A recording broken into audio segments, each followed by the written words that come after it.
The church app, it's just Church Center. If you haven't downloaded that yet, It's called Church Center? Yeah, if you just look in apps, Church Center, and then you'll type in, ask for your location or city. There's a bunch of different Peachtrees. And it'll give you, is this your church? And it takes just about no time to get connected to it. But when you do, one of the big buttons there is groups. So when you click on it, it'll show the groups that you're in. In this case, it's the Craftsmen team. So when I click on the Craftsmen team, it shows me upcoming events, chat. Up top, there's members, and so you can see who's in the group. I've made it where we can chat with each other through the app. It'll also have, up at the top, it shows events, which is when we're meeting, resources, which is I wanted to show you. There's one of the resources is the Craftsman team projects. So it's got a list of those. I've already printed some out as well. And then the team waiver, which I've referred to, and I've got these as well. And you can either sign the waiver that's printed version or just do it on the form that's on the app as well. So, and from time to time, I'll put resources on here. The day before our event, you'll get a reminder, hey, the Craftsman team is going to be meeting Wednesday night. And come if you can come. If you can't, not a big deal. So, one of the things that we'll do is, as we list out, here are some of the projects, is we'll have people say, hey, I want to take on this project. And you might have 2 or 3 guys with you on that project. And as y'all are trying to figure out, okay, how are we going to do this? The chat function would be a good function if your group is like, well, let's ask the rest of the team what they think. And so you can put a chat in there. If it allows photos, one of the things I'd like to do is say, hey, what are you working on a project of your own? Take a picture, because I know that DR showed me a picture of some cabinet, but it's just, what project is it? Somebody has to be kind of the point person on it. So who's the leader? Who else is working on it? What resources, tools and supplies? What do we have? What do we need? Just what are the shorthand steps that you're planning on doing to get it from A to Z? If a drawing of a design would help explain what you're going to be doing, then put that on there. And then if there's a video, because I've created a playlist of workshop stuff that if I can share that, that would be helpful. All of us have stuff to learn. All of us can learn from each other. You might have a lot more experience in actual woodworking. Somebody might have more experience in electrical or plumbing or things that we might tackle to help out around the facility, or if we're doing ministry to one of our widows in the church, or if we do a mission project where we're doing something to help out maybe a smaller church or disaster relief, to know that, okay, we're doing these jobs, so it'd be great if we had some people who knew how to do sheetrock and mud work, and people who knew how to do basic framing or demolition. Kind of to go back to this project sheet, is there a video that you watched that you're like, okay, we're doing it this way, that we can all draw from? Or it gives me a better idea of, okay, this is how they're going to handle it. Because as y'all know, and we'll talk about this in later weeks, there's 50 ways to do something, right?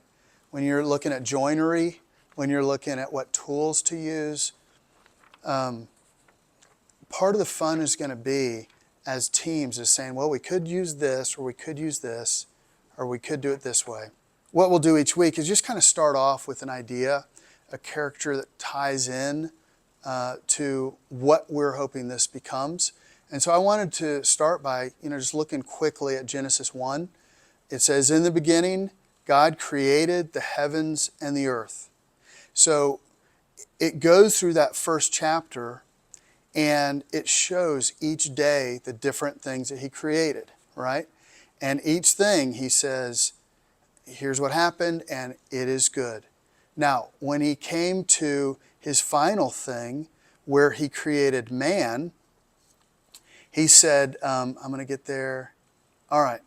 In verse 26, he says, then God said, let us make mankind in our own image, in our likeness, so that they may rule over the fish of the sea and the birds in the sky, over the livestock and all the wild animals, and over all the creatures that move along the ground. So the first thing we see about God is that he creates, right? He's a creator. And then the first thing we see about us is we're made in his image, right? So part of our role is to steward, but part of the Imago Dei, part of the image of God is we're creative and we create. And so that is one of the characters that we want to always kind of bring with us whenever we come here is, I want to create. I want to be creative. I want to not just say, well, I've always done it this way, but I'm going to be open to seeing different ways, learning new things, because there are some new things we have. Being able to learn from each other and see the different ways helps us to be more creative, to figure out how to use, to resource stuff, to create things out of junk. And we'll talk about the principles of redemption and restoration, taking these things and saying, well, somebody may not see what this could be used for, but because we're bringing creativity, we are. And so I got a bunch of stuff around my shop that I'm like, this could be, this metal tubing. I'm making a Moxon vise at my house, and I was looking for some metal tubing that the screw would go through just kind of as a sheath. And I was like, okay, well, I could use that, or this could be used as a handle, put rope through it and it's a handle, or it could be used for, and to me, it's just fun to figure out different things that we can solve problems with creativity. And so sometimes I'll just look around at what I have, or if I hit a roadblock on a project I'm working on in here, I'll just walk around the church in different storage areas and say, is there something exactly what I'm looking for, or something that could be used for that? So creativity is one of those key elements we want to bring whenever we're here. Now, I do have on here as well, projected time to finish. This is just a guesstimate. As you're working on this, well, this might take several times for us getting together, because I know that, I have this tool at home that would be really helpful. I'll bring it next time. And then the sign off from the team just means there's collaboration. That the team has talked about it. It's not one person just ramroding, this is how it's going to be done. But y'all have discussed different ways. And then the sign off from the admin. And the only reason for that is, one, because each project fits into the grand project. It's not because I know more than anybody else at all. I mean, I have a ton to learn. But I might know if we have certain resources or certain tools already that you're not aware that we have. Or I might know that we have to do it this way because of these 4 other things. Or because of, if it's a project for the children's area, because Mallory asked this. Now, some of that, as we look at projects, I don't want to wait until you've already got an idea and say, no, you can't do that way. I want to kind of set up projects saying, here's what I was thinking. I'm not going to tell you exactly how to do it, but within these parameters, you guys, and if you come up with a better idea, fantastic. I'm all for it. Because like I said, there's more than one way to do it. All right, well, let me hand out the waivers real quick. And if you would prefer to do it online, it's a form. It's under resources. Yep, view resources. Yeah, and so it will email you your form with your answers. That first part is just assumption of risk. That's just saying I know that these tools can reach out and grab me. I know that working with wood means I can get splinters. I can take responsibility. I'll act in a safe manner. I'll use the tools how they're supposed to be used. And that's another thing that we'll do each time we're together is look at a tool and talk about what it's for, how to use it, how to take care of it. Number 2, commitment to safe participation and personal responsibility. That's just kind of ongoing continuation of that idea. Waiver of liability just means you're not going to sue us. But it also says it's for ordinary negligence, but does not release claims for gross negligence or intentional misconduct. In other words, we have to be responsible as well as a church and as a team and a ministry. So you're not totally taking me off the hook or the church off the hook. Personal tools and property. You're welcome to bring your own tools. You're invited to bring your own tools, especially if it's something we don't have and it can help with certain projects. I would just recommend that you have your name on them, whether it's on it with a Sharpie or just tape with your name on them. One of the things that we've done in the past is we've had work days, and we've had, like 35 people show up for work days, and a lot of times it's just hauling things to the dumpster but to have a working craftsman team, we could actually set some people leading some projects on a day like that where we have a couple hours where maybe we have more people, and so some of our craftsmen can actually lead those groups, because that was one of the challenges last time. We were actually in so many different areas of the church, and I was the one who knew what needed doing, that I was flitting all over the place. And so to have kind of captains in different areas that are involved over certain projects would be so much more efficient. And so we'll do that from time to time. This team gives us that option. But under resources, you'll see the team projects. And I have those listed in 3 categories. One is projects for the shop as we build that out. One is things around the church, and one is upcoming projects. So some of the projects are very humble. They're kind of ongoing. And so sort and organize fasteners and other small pieces. That we've all, if you haven't, maybe your dad or grandpa had that red Folgers can full of screws. That's right, yeah. Right. Well, at some point, unless you're just going to bequeath that to your kids, you want to go through that and separate that stuff out. And I did that personally last year in my own shop, and it took a while. But it's one of those ongoing things where if we have an area and we just know, okay, we want to, and I actually had Ford working on that today. It's like, okay, we have these different compartments. Let's start separating things out so we know what we have, and we can save some money that way. Prepping reclaimed wood, so that's removing nails and screws. And I have here for planing, but it's for planing. Before we put it in the planer, we got to make sure there's no nails or screws in it. And then some take a little more skill. So building out the shelves, making shelves and drawers for the cabinets, making that second outfeed table, making a crosscut sled. Now we do have some pre-made wood for a crosscut sled and a Cat's Moses jig for the crosscut sled, which I'm pretty excited about. So it guarantees a 90-degree angle, which if you've built a crosscut sled, it's a pain in the neck to have to get it exact. Building a super fence for that table saw, something where we can do different cuts. Like I mentioned earlier, a rolling cart for that router table to fit inside the table saw extension, a taper jig, picking up large tools. Paul has some stuff that he's wanting to bring over here, which I'm very excited about.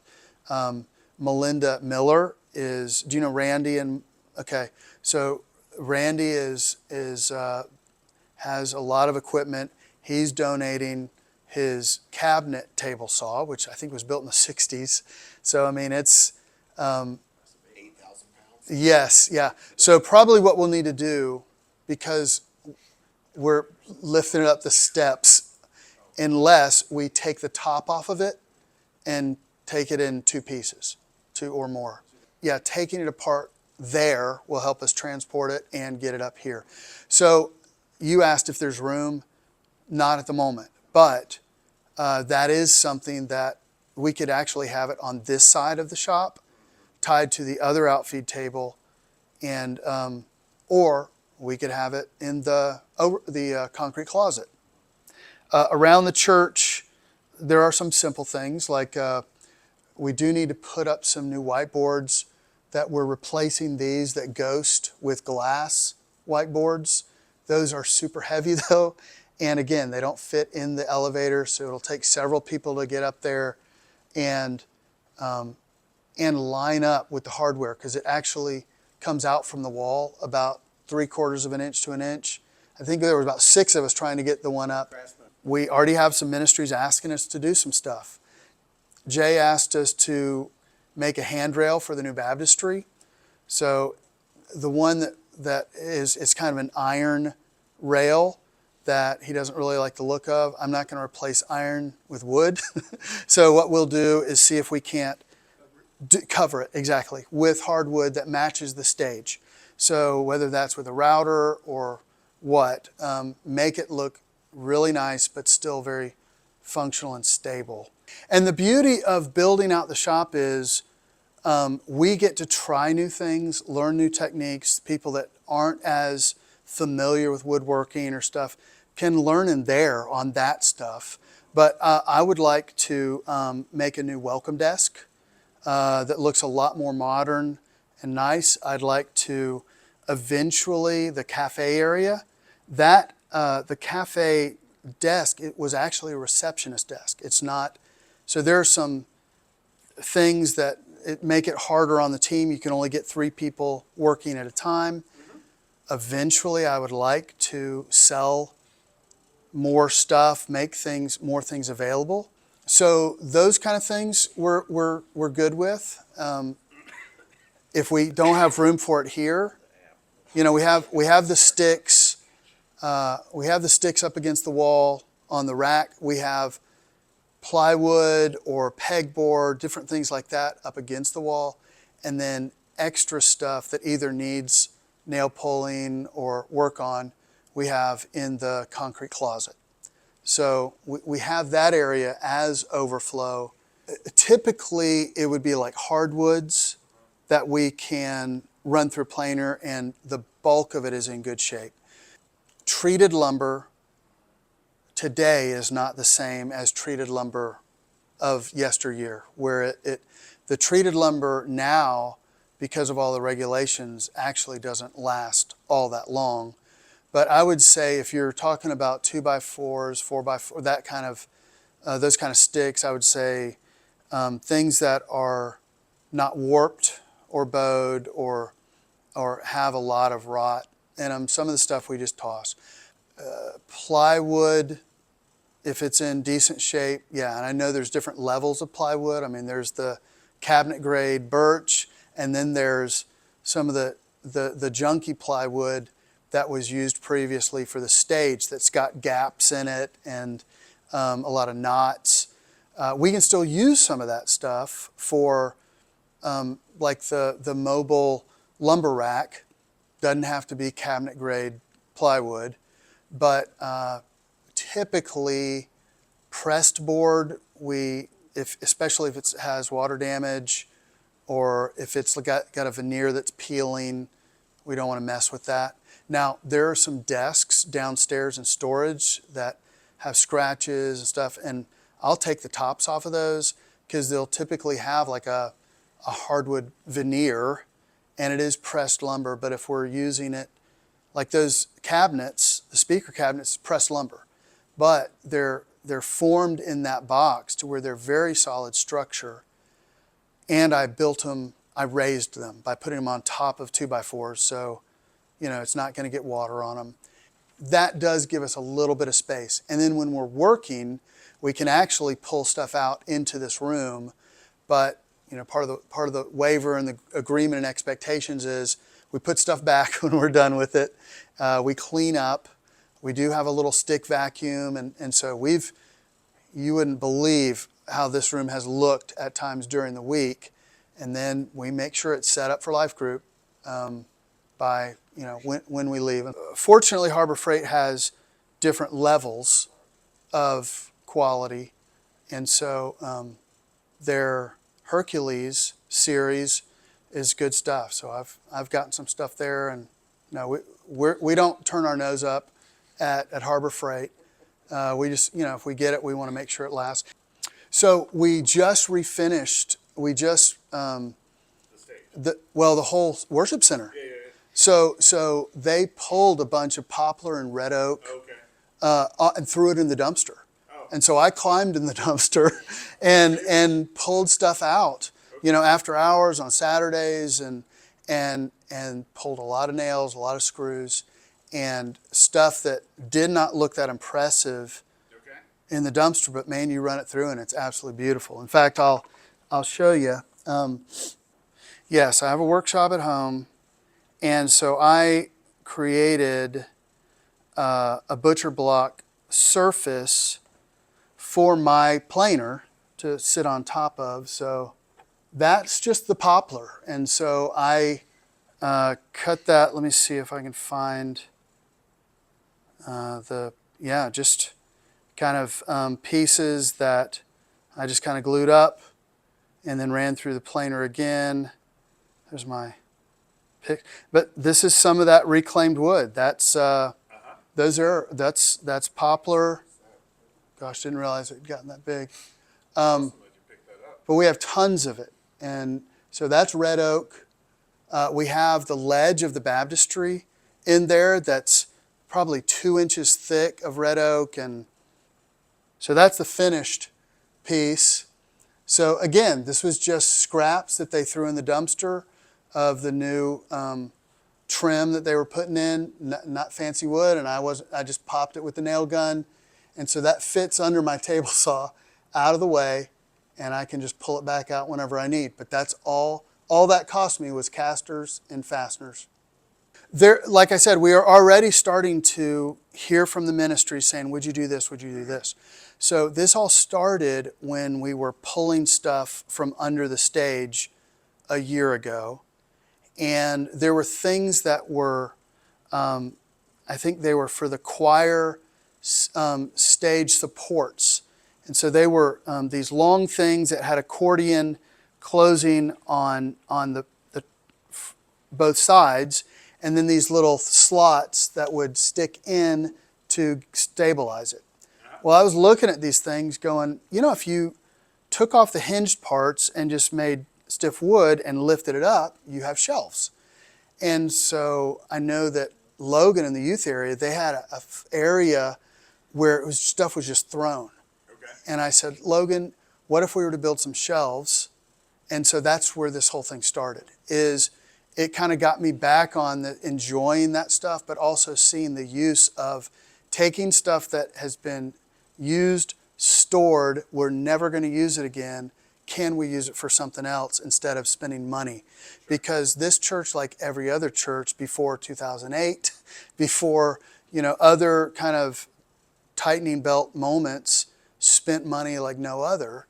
And you go down to the choir suite and see how they spent money, and we can make some stuff that's back end out of all kinds of stuff. But Logan also said, hey, this outside area right outside their entrance, nobody wants to go out there. It's just concrete. We have some fire pits, but it's ugly. There's this area where you have all the air conditioner units and then the basketball court. He said, do you think you guys could make part of it where it's like turf? So like the fake turf that's kind of padded, which would be a nice little sitting area where we could have some of the cafe lights and maybe some kind of awning or something for shade to come and go. And then he said, could you build a wall to separate that from the next area where we have the Gaga pit, which is that round thing. And so it slopes. I was like, well, yes, but we would need to build like a deck to allow for drainage still. But so that, I said, yeah, we can do that. We'll build a wall so that it's kind of like in some of these men's rooms where there's not really a door. You have a wall here and a wall here. And so people can go in and out easily, but it's not, you're not going to have balls coming and hitting people. And so that's a big project that we can do that this summer we're going to try to tackle. We'll have to do some research on how to do some of that stuff. And but I've built a deck before, and it might be something where somebody catches a bug and somebody's like, hey, I'm willing to pay for somebody to come and build some shelves or fix something. And, if somebody is where they, are in between jobs or they need a side gig and we say, oh, we got just the guy or just the team. Come down to the GA camp in Georgia from South Carolina. Yeah, And yeah. work on the camp because they needed stuff. Associational camps are always needing folks to help building bunk beds, repairing roofs and different stuff They like have that. Different staff housing and Yeah. it's hard to keep it all up. Yeah, it can be a real blessing for folks. So, yeah, I think the potential for what this could be is pretty exciting.